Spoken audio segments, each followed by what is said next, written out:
¿Por qué no son perdonados algunos pecadores? ¿Y por qué no quitas mi rebelión y perdonas mi iniquidad? Job 7:21. Nadie debería descansar hasta no estar seguro de que su pecado ha sido perdonado. Puede ser perdonado y puede estar seguro de que fue perdonado, y no debería dar descanso a sus ojos, ni sueño ligero y tranquilo a sus párpados, mientras no hubiere recibido la seguridad, con absoluta certeza, de que su transgresión ha sido perdonada y su iniquidad ha sido quitada. Ustedes, queridos amigos, pueden ser pacientes con el sufrimiento, pero no deberían ser pacientes con el pecado. Ustedes pueden orar pidiendo sanidad con una completa resignación a la voluntad de Dios por si quisiera concederla, pero han de pedir perdón con importunidad, sintiendo que han de alcanzarlo. ¿Podrían no estar seguros de que sea la voluntad de Dios librarlos de la enfermedad? Pero pueden estar muy ciertos que es su voluntad oírlos cuando claman a Él para que los salve del pecado. Y si a su primer clamor no son salvados, busquen conocer por qué rehúsa concederles la bendición que tanto desean. Es muy legítimo hacerle esta pregunta a Dios una y otra vez. ¿Por qué no quitas mi rebelión y perdonas mi iniquidad? También hemos de imbuirnos de este asunto en nuestro propio corazón y en nuestra conciencia, para ver si pudiéramos descubrir por qué no nos es concedido ese perdón por un tiempo, pues Dios nunca actúa arbitrariamente y sin razón. Y pueden contar con que, si escudriñamos diligentemente a la luz de la lámpara del Señor, seremos capaces de encontrar una respuesta a esta pregunta de Job: ¿por qué no quitas mi rebelión y perdonas mi iniquidad? La pregunta de Job podría ser formulada por un hijo de Dios, pero podría ser hecha con mayor frecuencia por otras personas que todavía no han sido llevadas conscientemente a la familia del Señor. Tomaré primero nuestro texto como una pregunta que, como en el caso de Job, podría ser un verdadero hijo de Dios. ¿Por qué no quitas mi rebelión y perdonas mi iniquidad? Algunas veces, amados amigos, esta pregunta es formulada bajo un malentendido. Job era un hombre que sufría grandemente, y aunque él sabía que no era tan culpable como sus impertinentes amigos trataban de hacerlo, sí temía que, posiblemente, sus grandes aflicciones fueran el resultado de algún pecado, y por tanto se presentó delante del Señor con esta desconsolada interrogación: ¿por qué continúas enviándome todo este dolor y esta agonía? Si es por causa del pecado, ¿por qué entonces no perdonas primero el pecado y luego quitas sus efectos? Ahora, yo entiendo que hubiera sido un malentendido de parte de Job suponer que sus aflicciones eran el resultado del pecado. Fíjense, hermanos, que nosotros estamos por naturaleza tan llenos de pecado que siempre podemos creer que hay suficiente mal dentro de nosotros que nos pudiera conducir a sufrir de severa aflicción si Dios tratara con nosotros según la justicia. Pero, por favor, recuerden que, en el caso de las aflicciones y pruebas de Job, el propósito del Señor no era castigar a Job por su pecado, sino mostrar en el patriarca, para su honra y gloria, las maravillas de su gracia, habilitando a Job con gran paciencia para que aún se aferrara a Dios bajo el sufrimiento más horrendo y para que triunfara en todo ello. Job no estaba siendo castigado, él estaba siendo honrado. Dios le estaba dando un nombre entre los grandes de la tierra. El Señor lo estaba elevando, lo estaba promoviendo, estaba poniéndolo en el rango superior, estaba haciendo que se convirtiera en uno de los padres y modelos de la antigua iglesia de Dios. Estaba haciendo por Job cosas extraordinariamente buenas para que ustedes o yo, al revisar toda su historia, pudiéramos muy bien decir: yo estaría muy contento de recibir las aflicciones de Job si pudiera contar también con la gracia de Job y tener el lugar de Job en la iglesia de Dios. Podría ocurrirles, amados, que pensaran que su aflicción presente es el resultado de algún pecado en ustedes, pero podría no ser nada relacionado. Podría ser que el Señor les ama de una manera muy especial, porque son una rama fructífera, y Él los está podando para que puedan producir mayor fruto. Como Rutherford dijo en su día a una apreciada dama que había perdido a varios de sus hijos: «Usted es tan dulce para el bienamado que está celoso por su causa y está quitándole todos los objetos de su amor terrenal para poder absorber para sí el afecto de todo su corazón». Era la propia dulzura del carácter de la piadosa mujer lo que condujo a su Señor a actuar como lo hizo con ella. Y yo creo que hay algunos hijos de Dios que ahora están sufriendo simplemente porque son agraciados. Hay ciertos tipos de aflicción que sólo sobrevienen a los más eminentes miembros de la familia de Dios.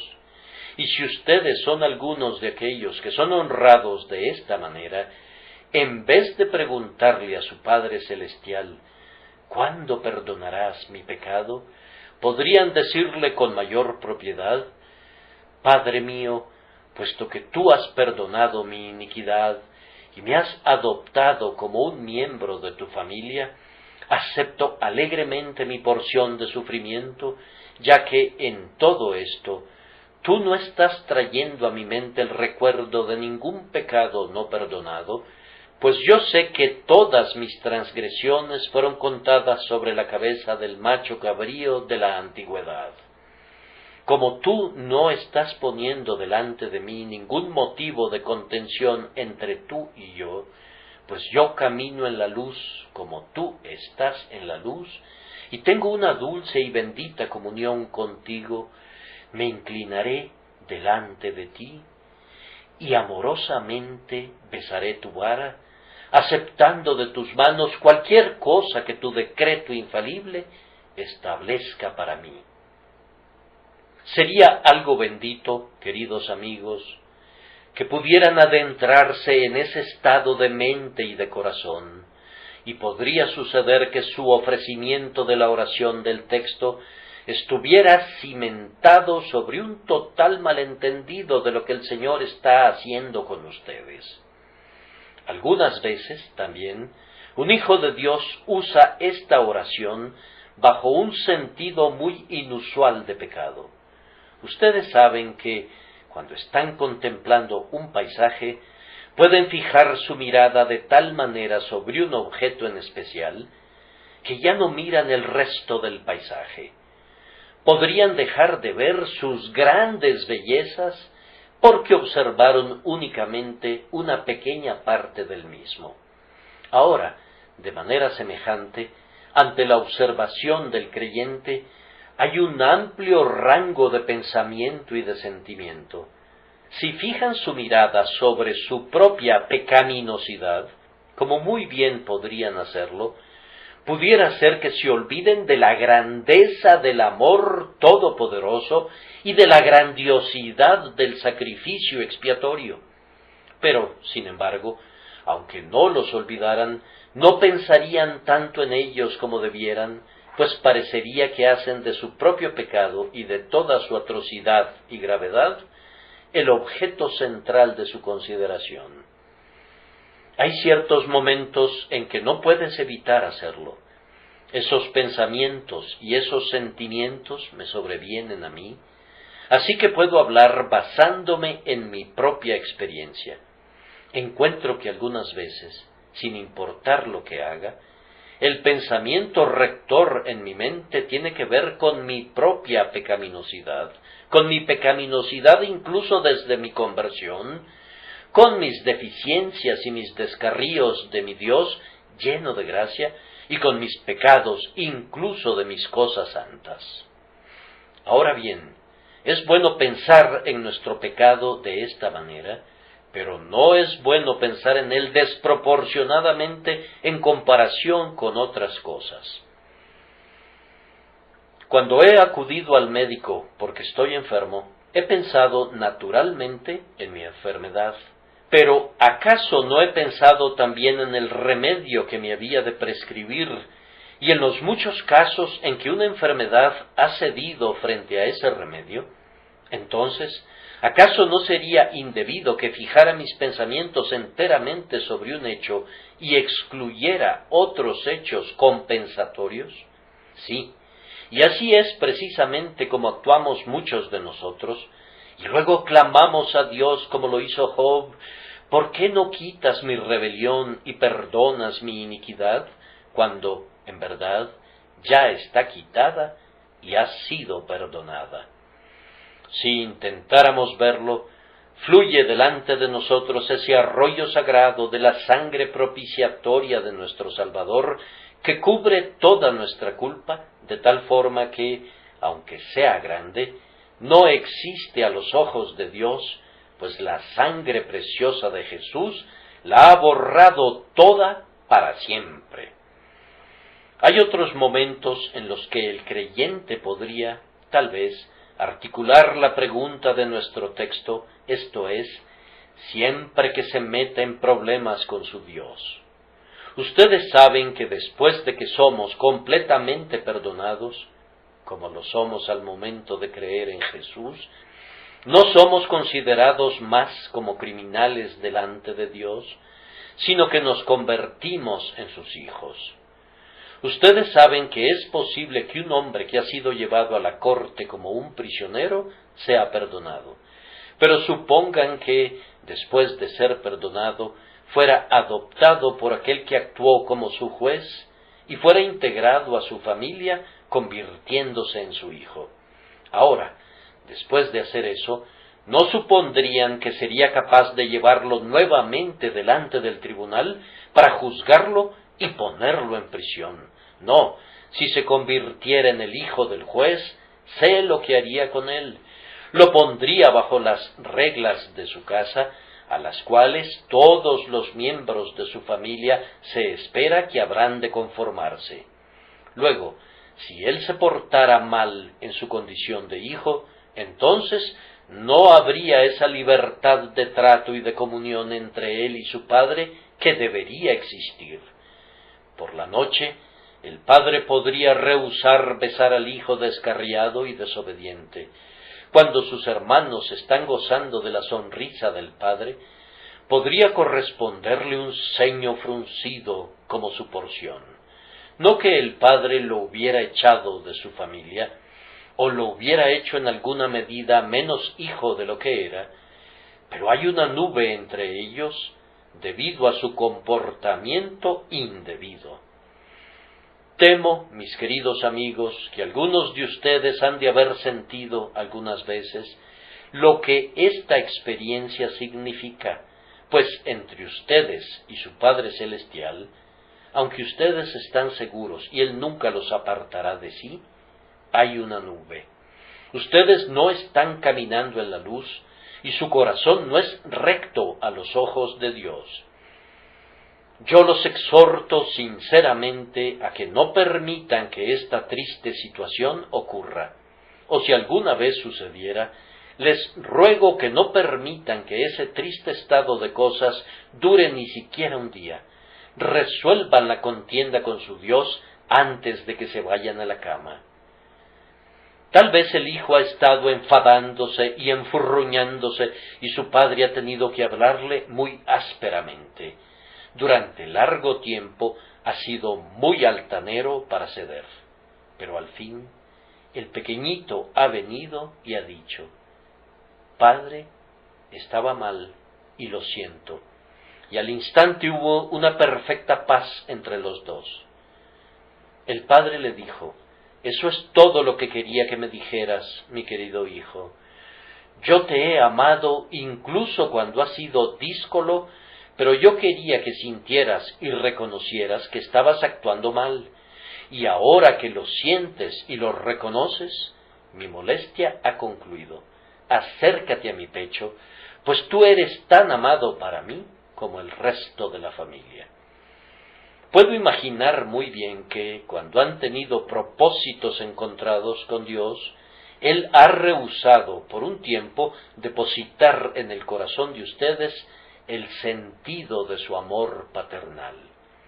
Entonces, les suplico que vayan a Él y les sugiero que no pueden orar a Él más apropiadamente que con las palabras del texto: ¿Y por qué no quitas mi rebelión y perdonas mi iniquidad?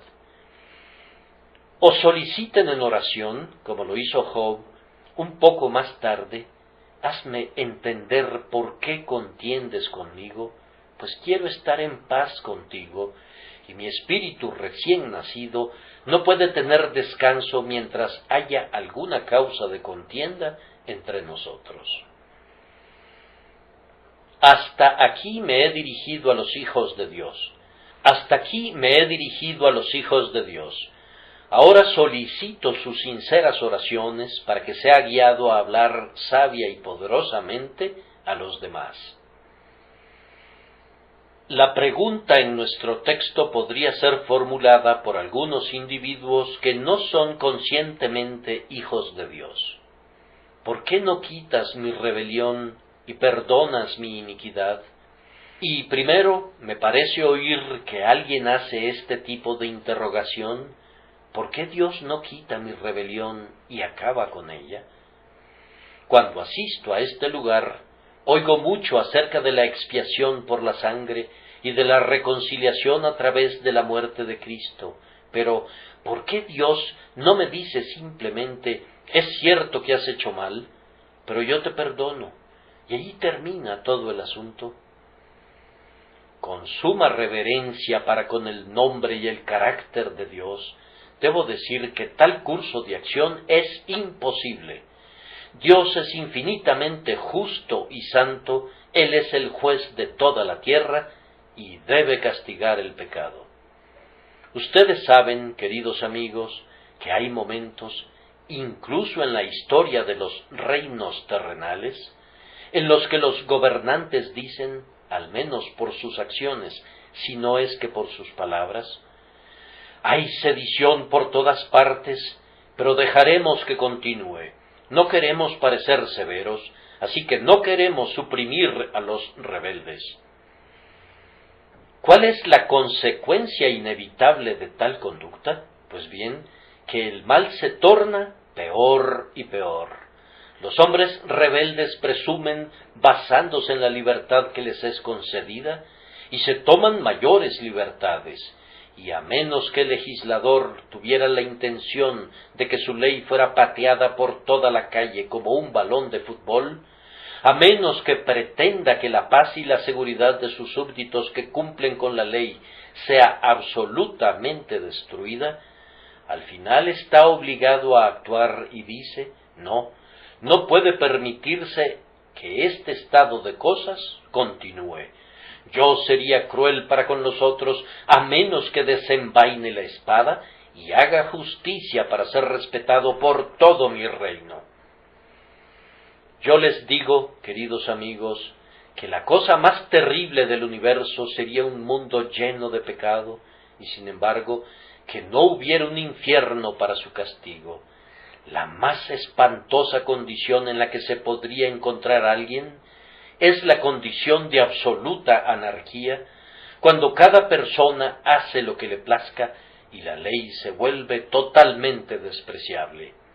Ahora, si después de que los hombres hubieran vivido vidas de impiedad y pecado de los que nunca se arrepintieron y de cuya culpa no han sido exonerados, Dios los llevara tranquilamente al cielo, todo gobierno moral habría llegado a un término y el propio cielo no sería un lugar al que alguien necesitara desear llegar. Si los impíos fueran allí en el mismo estado en que se encuentran aquí, el cielo se convertiría en una suerte de antesala del infierno, un respetable lugar de condenación. Pero ese no podría ser nunca el caso. El juez de toda la tierra no ha de hacer lo que es justo. Él ha formulado un plan maravilloso por el cual puede perdonar al culpable sin sacudir, en el menor grado, los cimientos de su trono o poner en peligro su gobierno. ¿Quisieran ser salvados de esa manera o no? Si rechazaran el camino de salvación de Dios, han de perderse, y la culpa permanecerá a su propia puerta. Dios no permitirá la anarquía para satisfacer sus antojos, ni dejará vacío el trono del cielo para que podamos ser salvados según nuestro propio capricho. Al costo infinito del amor de su corazón por la muerte de su propio amado Hijo, Él ha provisto una vía de salvación. Y si ustedes rechazaran eso, no necesitarían hacerse la pregunta de Job, pues sabrían por qué no quita su rebelión y no perdona su iniquidad, y sobre su cabeza recaerá la sangre de su alma inmortal. Tal vez alguien más diga, bien, entonces, si esa es la vía de salvación de Dios, creamos en Jesucristo y obtengamos el perdón de inmediato. Pero tú hablas de la necesidad de un nuevo nacimiento y de dejar el pecado y de seguir la santidad, y dices que sin santidad nadie verá al Señor. Sí, en efecto lo digo, pues la palabra de Dios lo dice, y yo repito que si Dios otorgara el perdón y luego permitiera que los hombres continuaran en el pecado justamente como lo hacían antes, sería una maldición para ellos en lugar de una bendición. Vamos, si el hombre deshonesto prospera en el mundo, ¿es eso acaso una bendición para él? No, ciertamente no, pues únicamente se volvería más deshonesto. Si un hombre practique libertinaje y escapara a sus consecuencias en esta vida, ¿es eso acaso una bendición para él? No, pues se convierte en un mayor libertino. Y si Dios no castigara a los hombres por su pecado, sino que les permitiera ser felices en el pecado, sería una mayor maldición para ellos que si Él viniera y les dijera, por cada transgresión de mi justa ley habrá un debido castigo, y para todo mal moral sobrevendrán también males físicos en aquellos que los cometan. Yo doy gracias a Dios porque no permita que el pecado produzca felicidad.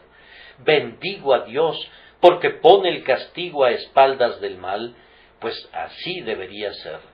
La maldición del pecado está en el propio mal más que en su castigo, y si se convirtiera en algo feliz que un hombre fuera pecador, entonces los hombres pecarían, y pecarían repetidamente, y pecarían más gravemente aún. Y esto Dios no lo tolerará. Bien, dirá algún otro amigo, ese no es mi problema. Yo deseo ser salvado por la expiación de Cristo y estoy perfectamente ansioso de ser conducido a dejar de pecar y a recibir de Dios un nuevo corazón y un espíritu recto. ¿Por qué, entonces, no me perdona y borra mis transgresiones? Bien, pudiera ser, primero, porque tú no has confesado tu mal proceder. Recordarás que el apóstol Juan dice, si confesamos nuestros pecados, Él es fiel y justo para perdonar nuestros pecados. Tú preguntas, ¿a quién confesaré mis pecados? ¿Acaso has de venir a mí con tu confesión? Oh, no, no, no, yo no podría soportar eso. Existe un viejo proverbio que describe la inmundicia así: es tan inmundo como el oído de un sacerdote. No puedo imaginarme algo más sucio que eso, y no tengo ningún deseo de ser un partícipe de la inmundicia. Acude a Dios y confiésale a Él tu pecado. Vierte en el oído de aquel a quien has ofendido la triste historia de tu corazón. Di con David: contra ti solo he pecado y he hecho lo malo delante de tus ojos. Querido amigo ansioso, si me dijeras: durante muchos meses he buscado al Señor y no puedo encontrarle, ni alcanzar paz de conciencia, yo te aconsejaría que intentaras el efecto de este plan. Enciérrate solo en tu aposento y haz una detallada confesión de tu transgresión. Tal vez tuviste la oportunidad de ser hipócrita al confesarla de manera poco exhaustiva, así que intenta confesarla en detalle, reflexionando especialmente en aquellos pecados más graves que provocan mayormente a Dios y ensucian más la conciencia, de la manera que David oró: líbrame de homicidios, oh Dios. Ese era su gran crimen. Él había causado la muerte de Urías, así que confesó que era culpable de la sangre y oró para ser librado de ella. De igual manera, confiesa tu pecado, cualquiera que hubiere sido. Yo estoy persuadido de que, a menudo, la confesión a Dios alivia al alma de su carga de culpa, justo como cuando un hombre tiene un tumor en formación y un médico sabio hunde su bisturí y lo que se había formado es quitado y la inflamación cede. Sucede con frecuencia lo mismo con lo que la conciencia ha acumulado, si por la confesión el corazón es operado y el mal acumulado es dispersado. ¿Cómo podríamos esperar que Dios dé reposo a nuestra conciencia si no le confesamos nuestro pecado? ¿Acaso no podría ser posible, también, queridos amigos, que no puedan obtener perdón y paz porque ustedes están todavía practicando algún pecado conocido? Ahora, su Padre Celestial tiene el propósito de otorgarles misericordia de una manera que será para su permanente beneficio. ¿Qué están haciendo que está mal? Yo no los conozco tan íntimamente como para poder decir qué es lo que está mal con ustedes, pero conocí a un hombre que no podía obtener nunca la paz con Dios porque había altercado con su hermano, y como no quería perdonar a su hermano, no era razonable que esperara recibir el perdón de Dios. Había otro hombre que buscó al Señor durante largo tiempo, pero no podía obtener nunca paz por esta razón. Era un viajante de paños y tenía lo que se suponía que era un medidor de yardas, pero el medidor no tenía las medidas completas, y un día, durante el sermón, sacó su medidor corto en el lugar de adoración y lo rompió contra su rodilla, y entonces encontró la paz con Dios cuando renunció claramente a aquello que había sido el instrumento de su fechoría. Él había buscado en vano el perdón todo el tiempo que había perseverado en el mal, pero tan pronto como renunció a eso, el Señor susurró paz a su alma. ¿Acaso alguno de ustedes toma una embriagante gota en exceso en casa? ¿Acaso es ese su pecado apremiante? Me dirijo a las mujeres lo mismo que a los hombres cuando formulo esa pregunta. Ustedes se ríen por la sugerencia, pero no es un asunto de risa, pues es tristemente cierto que muchos, de quienes no se sospecha que lo hagan, son culpables de beber en exceso. Ahora, podría ser que nunca hubiera paz entre Dios y su alma hasta que la copa sea suprimida. La copa debe desaparecer si Dios ha de perdonar su pecado. Así que entre más pronto desaparezca, mejor será para ustedes. Tal vez, en su caso, El pecado sea que no gobiernan sus familias debidamente. Cuando sus hijos hacen algo malo, ¿no son censurados nunca? ¿Se les permite, de hecho, que crezcan para que sean hijos del demonio? ¿Esperan que Dios y ustedes estén de acuerdo mientras esto sea así?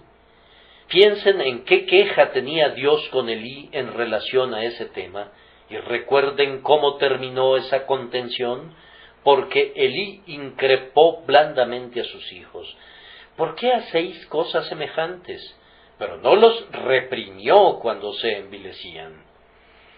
Miren, queridos amigos, Dios no nos salvará debido a nuestras obras. La salvación es enteramente por gracia, pero luego esa gracia se muestra al conducir al pecador sobre quien es concedida a renunciar al pecado al que se había entregado anteriormente. Entonces, ¿qué elegirán? ¿Su pecado o su Salvador? No traten de asir al pecado con una mano y al Salvador con la otra, pues ambos no podrían ser suyos. Así que elijan por cuál optarán. Ruego a Dios que les muestre cuál es el pecado que les está impidiendo la paz, y luego les conceda la gracia para renunciar a él. Bien dirás, no creo que este sea mi pecado en absoluto, pues yo en verdad me esfuerzo de todo corazón en renunciar a todo pecado y estoy buscando sinceramente la paz con Dios. Bien, amigo, tal vez no la has encontrado porque no has sido completamente sincero en buscarla. Parecerías ser sincero mientras estás aquí el domingo por la noche, pero ¿cuán sincero eres el lunes por la noche?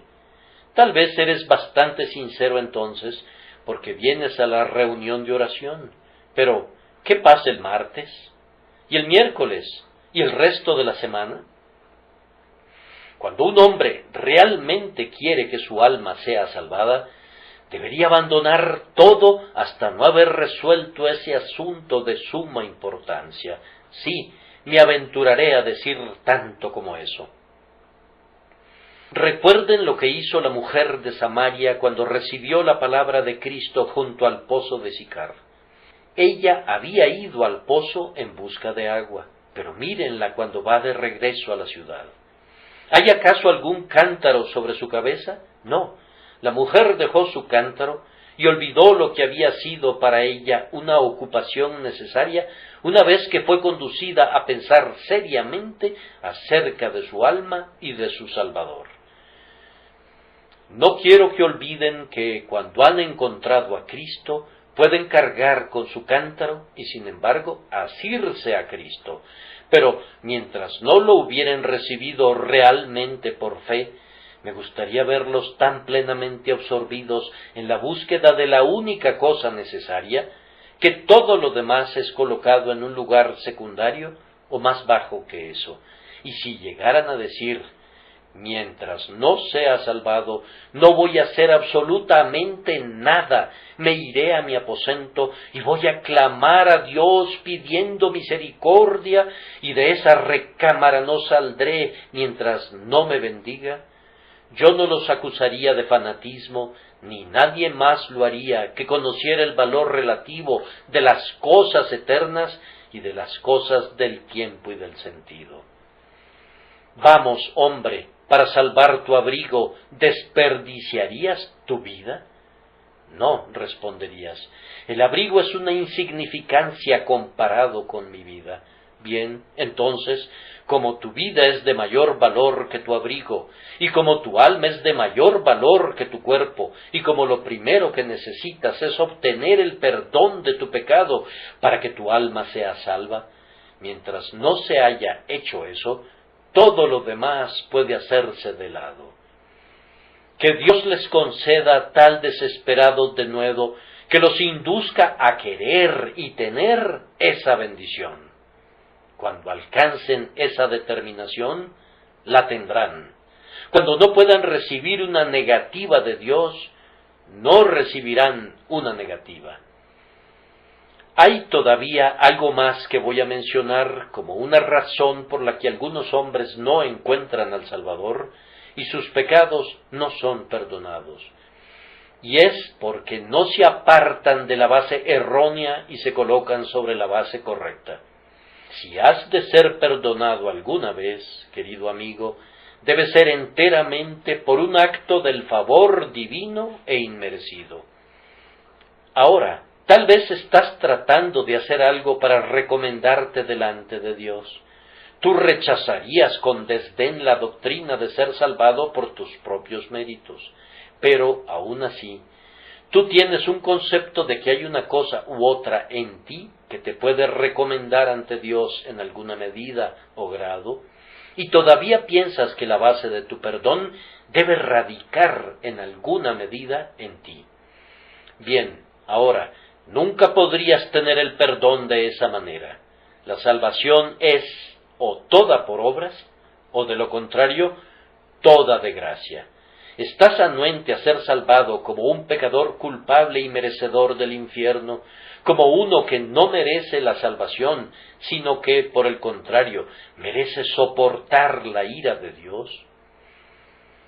¿Estás dispuesto a que, a partir de este momento y en adelante, se dirá de ti, ese hombre fue perdonado gratuitamente de todas sus transgresiones, no por él mismo, sino únicamente por causa de Cristo? Esa es una buena base sobre la que puedes apoyarte. Esa es una roca sólida.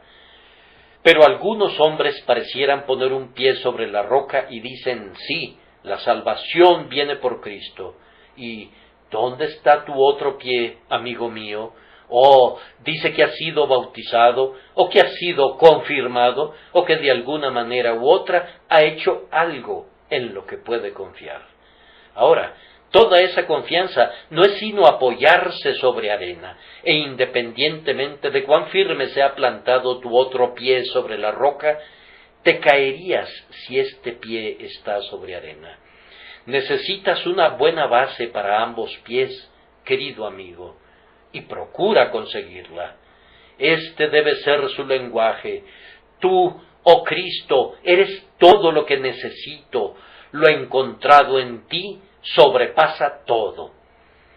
No busques en ninguna otra parte algo o alguien que pueda salvarte, sino mira a Cristo y solo a Cristo. ¿Acaso eres demasiado orgulloso para hacer eso? Tendrás que humillarte debajo de la mano poderosa de Dios, y entre más pronto lo hagas, mejor será para ti. Pero yo, en verdad debo hacer algo. Escucha, mientras no te aferres a la obra de Jesús por medio de una simple fe, hacer sería algo mortal. Hacer termina en la muerte. Derriba tu hacer, que es mortal, y ponlo a los pies de Jesús. Apóyate en Él, únicamente en Él, quien es gloriosamente completo. Este es el Evangelio. Cree en el Señor Jesucristo y serás salvo. Nunca verás arriba en el cielo un letrero que muestre los nombres de Cristo y compañía. No, es Cristo y solo Cristo quien es el Salvador del pecador. Él reclama esto para sí. Yo soy el Alfa y la Omega, esto es, yo soy A y yo soy Z, yo soy la primera letra del alfabeto y yo soy la última letra y yo soy cada una de las letras desde la primera hasta la última. Querido amigo, ¿harás que Él sea eso para ti? ¿Lo recibirás como tu Salvador ahora? El que cree en mí tiene vida eterna. Un amigo nos dijo en una de nuestras reuniones de oración que si se deletrea T-I-E-N-E, significa ya es suya.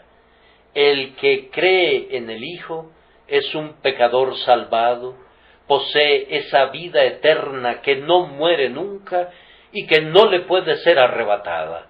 Por tanto, amados amigos, crean en Jesús y ustedes también tendrán esta vida eterna, tendrán el perdón, tendrán paz, tendrán a Dios y tendrán al mismo cielo para gozarlo antes de mucho tiempo. Que Dios les conceda eso por su gran misericordia en Cristo Jesús. Amén y amén.